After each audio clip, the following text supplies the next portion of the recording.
आज के टॉपिक में आपको लोकसभा के उपाध्यक्ष बताऊंगी और लोकसभा के प्रोटेम स्पीकर कौन कौन से हैं वो बताऊंगी मैं पूरी 18वीं लोकसभा तक। और हम पढ़ेंगे संसदीय समितियां, कौन कौन सी समितियां हैं वो देखेंगे। स्थायी समिति, अस्थायी समितियां कौन कौन सी हैं। दूसरा हम देखेंगे फर्स्ट ग्रेड में जो पूर्व एग्जाम में आए हुए प्रश्न, ये भी आया हुआ है। ये असिस्टेंट प्रोफेसर में आया हुआ है प्रश्न 2024 में। ये भी असिस्टेंट प्रोफेसर में आया था जो समितियों से संबंधित है प्रश्न।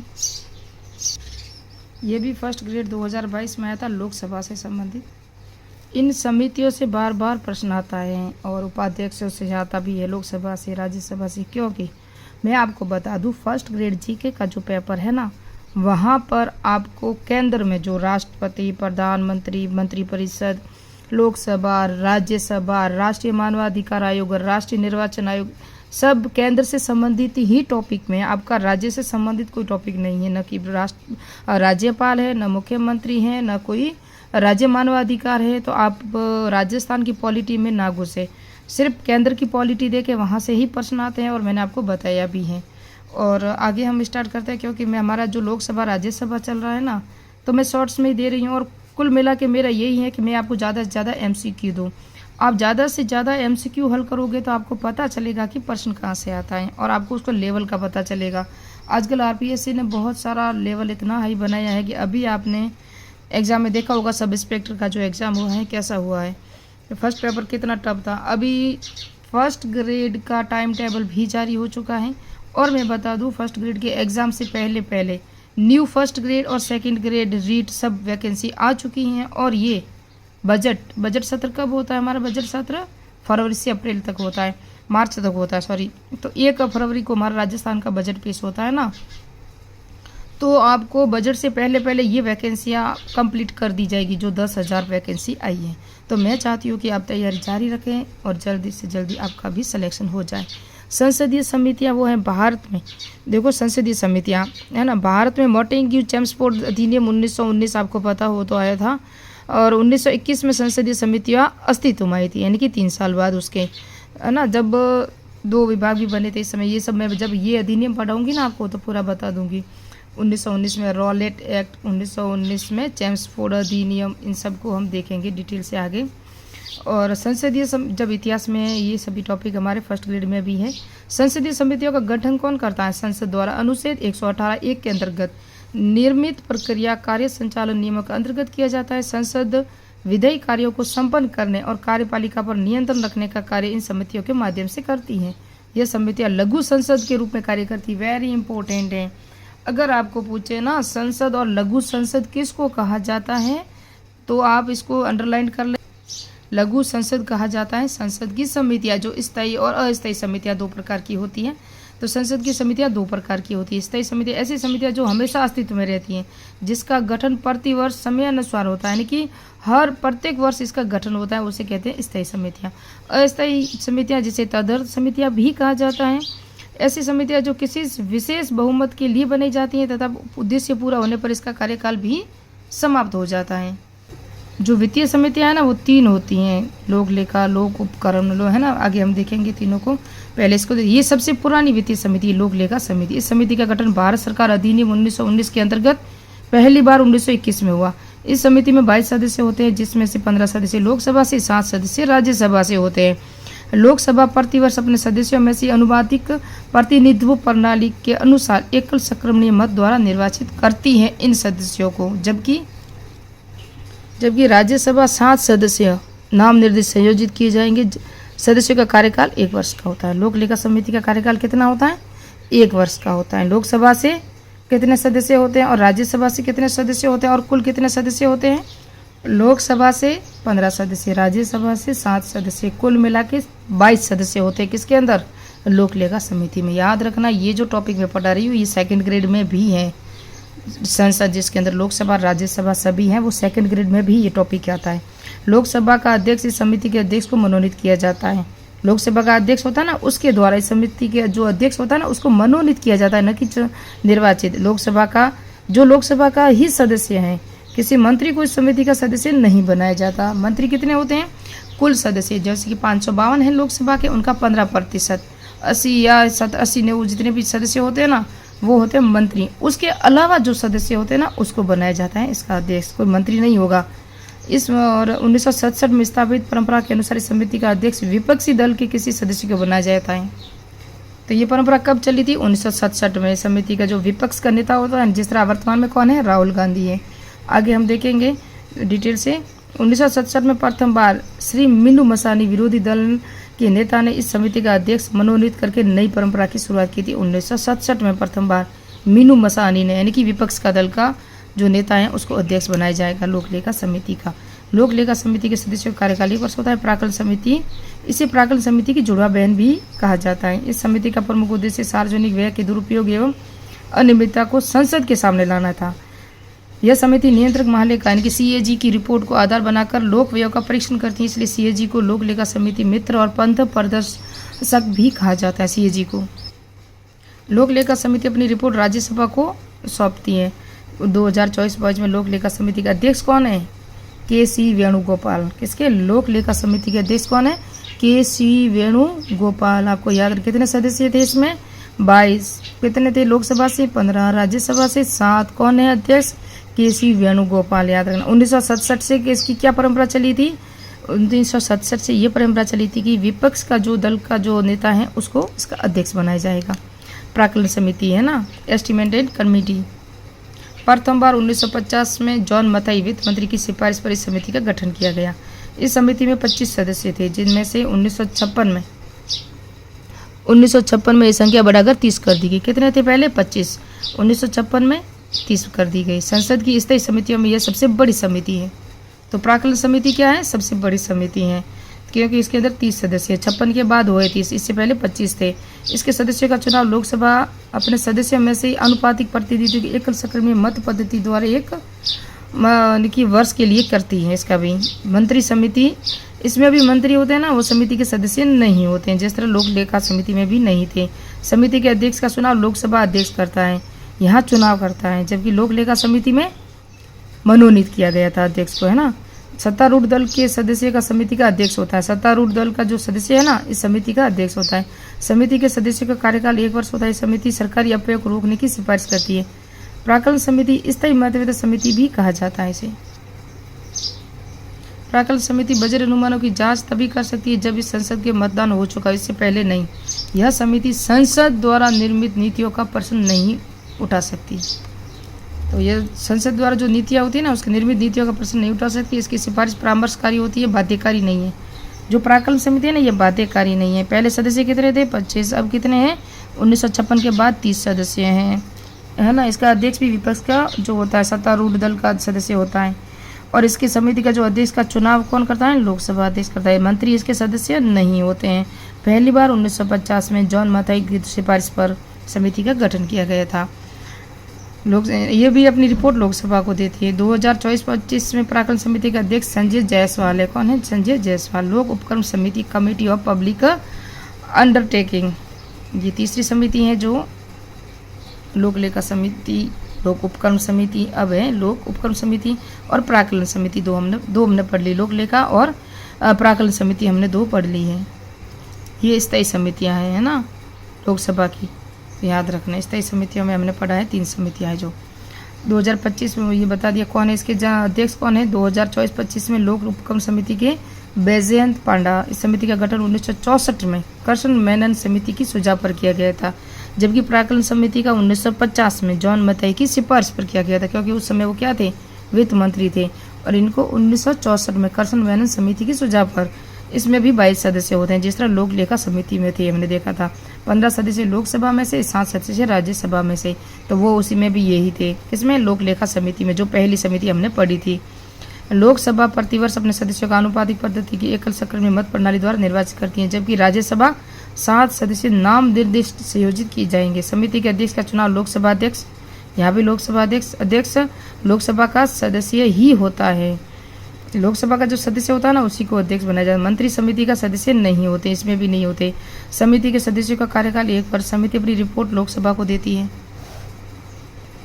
इसके कार्य नियंत्रण महालेखा परीक्षक द्वारा सरकारी उपकरणों को संबंध में प्रस्तुत रिपोर्ट का परीक्षण करना, केंद्रीय अधिनियमों द्वारा स्थापित सरकारी उपकरण और दामोदर घाटी निगम, भारतीय जीवन विज्ञान निगम, भारतीय भंडारक निगम, भारतीय खाद्य निगम, भारतीय विमान पातक, भारतीय जो राष्ट्रीयकरण मार्ग पर जो भी थे ना, उस सब का कौन करता है? भी स्थापित उपकरण सबको रिपोर्ट और परीक्षण भी करती है समिति। इस समिति की सिफारिश ये भी परामर्शकारी है, मंत्रालय के लिए भी बाध्यकारी नहीं है। ये कार्य मंत्रणा समिति अध्यक्ष द्वारा सभा के प्रारंभ पर या समय समय पर कार्य मंत्रणा समिति नाम निर्देश की जाएगी, जिसके अध्यक्ष समिति का सभापति होगा, जो मिलाकर 15 में से अधिक सदस्य नहीं होंगे। अध्यक्ष वर्तमान में कौन है? कार्य मतलब ओम बिरला है। अभी ओम बिरला के खिलाफ अविश्वास प्रस्ताव भी लाया था। ये 2024 में प्रश्न आया असिस्टेंट प्रोफेसर में कि कार्य मंत्रणा समिति। अभी मैं MCQ कराऊंगी तो बताऊंगी, अगर वीडियो बड़ा हो गया तो नहीं कराऊंगी, नेक्स्ट पार्ट में कराऊंगी, नहीं तो करवा लूंगी।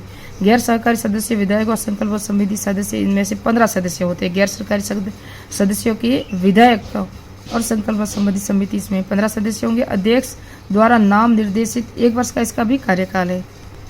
कार्य मंत्रणा के बाद याचिका समिति। अध्यक्ष द्वारा सभा के प्रारंभ पर समय समय पर याचिका समिति नाम निर्देश की जाएगी, जिसमें से 15 सदस्य यानी कि 15 से कम सदस्य नहीं होंगे। मंत्री समिति का सदस्य इसमें भी नहीं होगा। ये भी एक याचिका समिति। विशेषाधिकार समिति। अध्यक्ष द्वारा समय समय पर नाम निर्देशित की जाएगी। 15 से अधिक सदस्य इसमें भी नहीं होंगे। ये तीनों समितियां है ना, कार्य मंत्रणा समिति, इसमें भी 15 से अधिक सदस्य नहीं होंगे। वर्तमान में अध्यक्ष ओम बिरला है। और उसके बाद है ये याचिका समिति, इसमें भी 15 से सदस्य अधिक नहीं होंगे और इसमें भी मंत्री शामिल नहीं होंगे। विशेषाधिकार समिति, इसमें भी 15 से अधिक सदस्य नहीं होंगे और इसमें भी ये समय समय पर नाम निर्देशित की जाएंगी। ये तीनों सदस्य जो समितियां हैं ना, ये भी स्थायी समितियां हैं ना। क्या है? स्थायी समितियों में आती हैं। सहकारी अविश्वासनों संबंधी समिति विधान संबंधी नियम। इतनी देर पंखा चलता ही रहा और आपको डिस्टर्ब हो रही थी, मुझे पता ही नहीं चला। गर्मी बहुत है, पंखा चलता रहता है, पता ही नहीं चलता है। 15 सदस्य होंगे जो अध्यक्ष द्वारा नाम निर्देश किए जाएंगे। सदस्यों की पदावधि 1 वर्ष होगी। मंत्री समिति का सदस्य इसमें भी नहीं होगा। नियम समिति। अध्यक्ष द्वारा नाम निर्देशित 15 सदस्य समिति। अध्यक्ष समिति का पदेन सभापति होगा। अध्यक्ष कौन है? अध्यक्ष होता है इसका भी ओम बिरला है। जिस तरह से कार्य मंत्रणा समिति है ना, उसके भी ओम बिरला ही है। अनुसूचित जाति और अनुसूचित जनजाति और कल्याण संबंधी समिति 30 सदस्य होंगे। इनमें से 20 सदस्य एकल सक्रिय मत द्वारा आनुपातिक प्रतिनिधित्व प्रणाली के अनुसार लोकसभा द्वारा प्रतिवर्ष अपने सदस्यों में से निर्वाचित किए जाएंगे और राज्यसभा द्वारा 10 सदस्य नाम निर्देशित सदस्य समिति के साथ संयोजित की जाएंगे। सदस्यों की पदावधि यहाँ भी 1 वर्ष होगी। फगन कुलस्ते इसके अध्यक्ष है वर्तमान में। महिलाओं को शक्तियां प्रदान करने संबंधी समिति। इस समिति में 30 सदस्य होंगे, जिनमें से 20 लोकसभा सदस्यों में से अध्यक्ष द्वारा नाम निर्देशित किए जाएंगे। 10 सदस्य राज्यसभा के सभापति। राज्यसभा सदस्यों में से 1 नाम निर्देशित किए जाएंगे। समिति के सभापति की नियुक्ति अध्यक्ष द्वारा और सदस्यों में से की जाएगी। सदस्यों का कार्यकाल 1 वर्ष। मंत्री समिति का सदस्य इसमें भी नहीं होगा। अब है विभागीय स्थायी समितियां। इतनी देर हमने पढ़ा था वित्तीय समितियां जो स्थायी समितियां थी, प्राकलन समिति, लोक लेखा समिति और लोक उपक्रम समिति, और याचिका वगैरह सभी समितियां थी। नियम समिति थी, कार्य मंत्रणा समिति, ये सभी उसी के अंदर आएंगे। अब विभागीय समितियां। 18 अगस्त 1989 को लोकसभा की नियम समिति की सिफारिश पर पहली बार 3 समितियां, कृषि समिति, पर्यावरण वन समिति, विज्ञान प्रौद्योगिकी समिति का गठन किया गया। 1993 में 13 विभागीय समितियां गठित की गई हैं और 2004 में इसकी संख्या क्या हो गई? 24 है। इनमें 16 समितियां लोकसभा की, 8 समितियां राज्यसभा की, और वर्तमान में भी अभी मुझे 24 समितियां ही नजर आई हैं। लेकिन अगर मुझे कोई नया फैक्ट करंट की दृष्टि से दिखेगा तो मैं वापस से आपके साथ शेयर करूंगी, टॉपिक इनकी थंबनेल वगैरह बना के। 2024 में इनकी संख्या कितनी है? 24 ही थी। 2004 में 24 कर दी गई। 16 समितियां लोकसभा की हैं, 8 समितियां राज्यसभा की हैं। कौन सी समितियां? विभागीय समितियां। 18 अगस्त 1989 को लोकसभा की नियम समिति की सिफारिश पर की गई थी। प्रत्येक विभागीय समिति 31 सदस्य होते हैं। विभागीय समिति होते हैं ना, प्रत्येक के 31 सदस्य होते हैं, जिनमें लोकसभा से 21 और राज्यसभा से 10 सदस्य होंगे। विभागीय समितियों के सदस्य, इन समिति के सदस्यों में लोकसभा और राज्यसभा अध्यक्ष और राज्यसभा सभापति द्वारा चुने जाते हैं। यानी इन समिति के सदस्यों को लोकसभा में लोकसभा अध्यक्ष और राज्यसभा में सभापति द्वारा चुने जाएंगे इनके सदस्य। कोई भी मंत्री किसी भी समिति का सदस्य नहीं बन सकता। सदस्यों का कार्यकाल 1 वर्ष होता है, क्योंकि ये भी क्या थी? स्थायी समितियां थी, इसलिए इनके सदस्यों का बताया मैंने आपको। अब है अस्थायी समितियां या तदर्थ समिति। प्रवर संयुक्त प्रवर समिति किसी विशिष्ट मामले की जांच समिति। प्रवर संयुक्त प्रवर समिति किसी विशेष विधेयक पर विचार करने के लिए समिति का गठन किया जाता है। जब दोनों सदन अलग अलग समितियों का गठन करते हैं तो उन्हें प्रवर समिति कहा जाता है, लेकिन जब दोनों सदन संयुक्त रूप से समिति का गठन करते हैं तो उसे संयुक्त प्रवर समिति भी कहा जाता है। इनके सदस्य कितने अभी मैं शॉर्ट में बताऊंगी। वक्फ संशोधन विधेयक 2024 संबंधी संयुक्त समिति के अध्यक्ष जगदम्बिका पाल हैं। किसी विशिष्ट मामले की जांच समिति बी संक्रांतन समिति 1987 में बोफोर्ड तोप घोटाले पर इन्होंने जांच की थी। इन्होंने की थी संक्रांतन समिति 1987। राम निवास मृदा समिति अनियमितता 1992 में। प्रतिभूति और बेकारी के लेन देन के लिए। और प्रकाश मणि त्रिपाठी समिति 2001 में केतन पारिक शेयर घोटाले पर। और उसके बाद शरद पवार समिति 2003 में शीतल पेयों के कीटनाशक मामले पर इन्होंने जांच की थी। पीसी चाको समिति 2011 दूरसंचार 2G स्पेक्ट्रम घोटाले पर इन्होंने इस समिति की नियुक्ति की गई थी। ये सभी अस्थायी समितियां हैं जो तदर्थ समितियां भी इनको कहा जाता है। ये प्रश्न आया हुआ है कि लोकसभा के प्रथम उपाध्यक्ष कौन थे, तो 1952 से 62 तक थे अनंत श्याम अयंकर। और ये 56 से 62 तक कौन रहे थे, लोकसभा के अध्यक्ष भी रहे थे। तीसरी लोकसभा थी और दूसरी लोकसभा में भी अध्यक्ष रहे थे, 57 से 62 तक रहे थे। कौन रहे थे, ये अयंकर। और इससे पहले ये उपाध्यक्ष थे लोकसभा के। सरदार हुकुम सिंह ये 56 से 62 तक रहे थे, क्या रहे थे, लोकसभा उपाध्यक्ष रहे थे 56 से 62। और 62 से 67 तक ये भी लोकसभा अध्यक्ष रहे थे। ये दोनों लोकसभा के अध्यक्ष भी रह चुके। कृष्ण मूर्ति राव 62 से 67 तक रहे थे लोकसभा के उपाध्यक्ष। R.K. खंडेलकर 67 से 69। जी ईश्वर 71 से 77 तक। गोंडे मुरारी ये 77 से 79। जी लक्ष्मणन 80 से 84 तक रहे थे, ये लोकसभा के उपाध्यक्ष। M थुम्बी दुर्रई 85 से 89 तक रहे थे। शिवराज पाटिल 90 से 91। मल्लिकार्जुनिया 91 से 96 तक। सूरजबान 96 से 97। PM सईद 99 से 2004। चरणजीत सिंह अटवाल 44 से 9 तक। करिया मुंडा 2009 से 14 तक। M थुम्बी दुर्रई ये 2014 से 19 तक रहे और ये 2 बार बन चुके हैं, आप देख सकते हो। तो M थुम्बी ये बने 85 से 89 तक यहाँ रहे थे लोकसभा उपाध्यक्ष, और ये रहे थे 2019 तक। और आपको मैं बता दूं कि लोकसभा का जो उपाध्यक्ष पद है ना 2019 से रिक्त पड़ा है। क्या है, सदन में अध्यक्ष की अनुपस्थिति रिक्त होने पर उपाध्यक्ष सदन को, ये सभी देख सकते हो आप।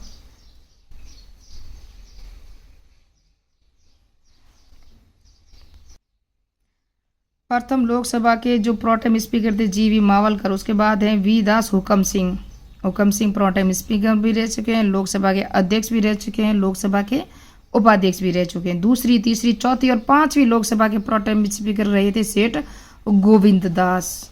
उसके बाद ND तिवारी 6ठी लोकसभा के। 7वीं और 8वीं जगजीवन राम थे लोकसभा के प्रोटेम स्पीकर। 9वीं के रंगा। 10वीं, 11वीं, 12वीं, 13वीं के इंद्रजीत गुप्ता थे लोक प्रोटेम स्पीकर। 14वीं के सोमनाथ चटर्जी और बाबा साहेब विखे पाटिल। 15वीं के माणिकलाल होडल गवित। 16वीं के कमलनाथ। 17वीं के वीरेंद्र कुमार। 18वीं के भरतहरि मेहता भाजपा के हैं जो प्रोटेम स्पीकर रह चुके हैं। प्रोटेम स्पीकर को वे सारी शक्तियां प्राप्त होती जो अध्यक्ष को प्राप्त होती है। लोकसभा के सदस्यों में से किसी एक को उपाध्यक्ष चुना जाता है। अनुच्छेद 93 और 94 वेरी इंपॉर्टेंट है और ज़्यादातर चर्चा में अभी यही रहे हैं। निम्नलिखित में से उस समिति को पहचानिए जो स्थायी समिति नहीं है। हमने पढ़ा कार्य मंत्रणा समिति जो ओम बिरला इसके अध्यक्ष हैं, है ना, स्थायी समिति है। हमने पढ़ा महिला सशक्तिकरण विशेषाधिकार समिति, ये सभी स्थायी समितियां। जबकि आचार संहिता समिति है ना, समिति ये नहीं है। ये देख सकते हो आप स्थायी समितियां कौन कौन सी हैं। तदर्थ समितियों का गठन आवश्यकता अनुसार किया जाता है। ये इनका जो स्थायी समितियां होती है ना, इनका कार्यकाल 1 साल का होता है। किस लोकसभा में सबसे कम महिला निर्वाचित हुई थी? 6ठी लोकसभा में। यह प्रश्न है, संसद में कितनी विभागीय स्थायी समितियां हैं? और ये असिस्टेंट प्रोफेसर में आया था। और ये मैंने बताया है कि 24 है स्थायी समितियां। कितनी हैं? 24। 1989 से विभागीय समितियों की स्थापना सिफारिश की। 2004 से नई स्थायी समितियां, अब ये 17 से बढ़ाकर 24 हो गई। 16 समितियां लोकसभा में, 8 समितियां राज्यसभा में, दोनों मिलाकर कितनी है? 24 हैं। प्रत्येक समिति के कुल 31 सदस्य होते, जिनमें से 21 लोकसभा के, राज्यसभा के 10 सदस्य होते हैं। ये भी असिस्टेंट प्रोफेसर में आया था। संसद कि प्रत्येक विभागीय स्थायी समितियों में कितने सदस्य होते हैं। ये 2024 में आया था, तो ये 31 सदस्य होते हैं। कितने होते हैं? 31। देखो RS 2018 में आया था कि संसद की वित्तीय समितियाँ कितनी। मैंने अभी बताया था आपको कितनी समितियाँ थी। प्राक्कलन समिति, लोक उपकरण समिति, लोक लेखा समिति, ये सभी क्या थी?